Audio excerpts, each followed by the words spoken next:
So, Carol, how would you describe occupational therapy?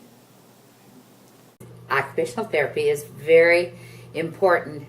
It comes after the original exercises and physical therapy. It is evaluating the whole patient and how they can resume normal life. Beth, why would someone choose occupational therapy? I think it's a great field to get in. I think we're in a position where we do have an important role to play in our healthcare system, and that moving forward as our population gets older, that the role is going to only expand. So I think the important things are, if you want to A, be creative, B, work with people, and hopefully have a positive impact, that occupational therapy offers a huge variety of choices.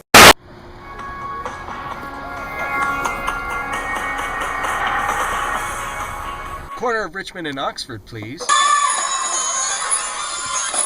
Congratulations, you're in the Cash Cab. It's a TV game show that happens right in my taxi. What do you say? Wanna play? Yeah! Alright, time to take a ride in the Cash Cab. You have 20 blocks to rack up as many points as possible. October's theme is occupational therapy. Let's begin. Okay, let's do it. Okay, first 3 questions are worth $25 each. First question. In what war did the profession of occupational therapy flourish? I think I know this one. World War I?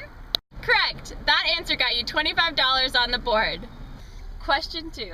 How did their original crest represent body, mind, and soul? A sun, a hammer, a triangle? Correct!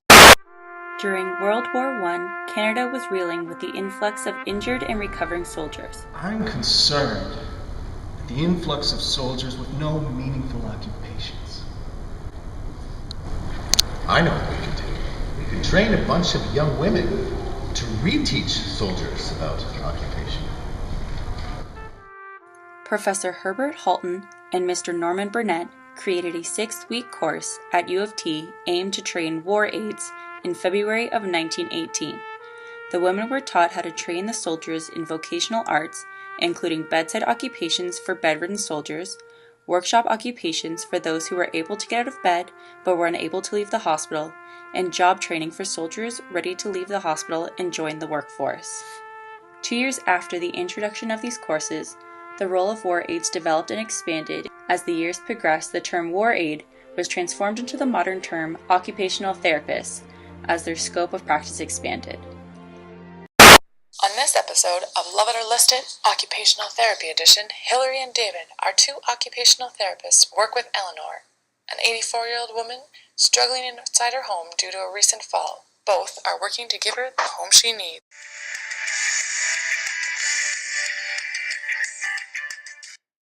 After a busy week and a half, I was able to change areas of Eleanor's house that better suited her needs.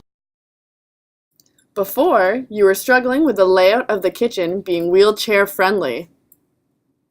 I have added a wheelchair accessible oven, cupboards, countertop, sink,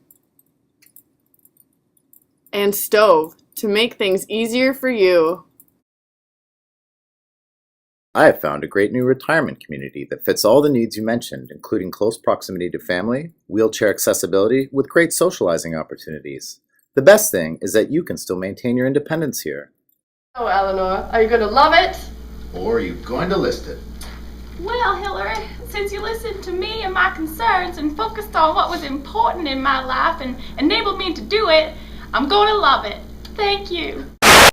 Are you tired of the so-called health community playing hot potato with your care? Are you tired of trying to explain what it is that's most meaningful to you only to have your voice fall on deaf ears?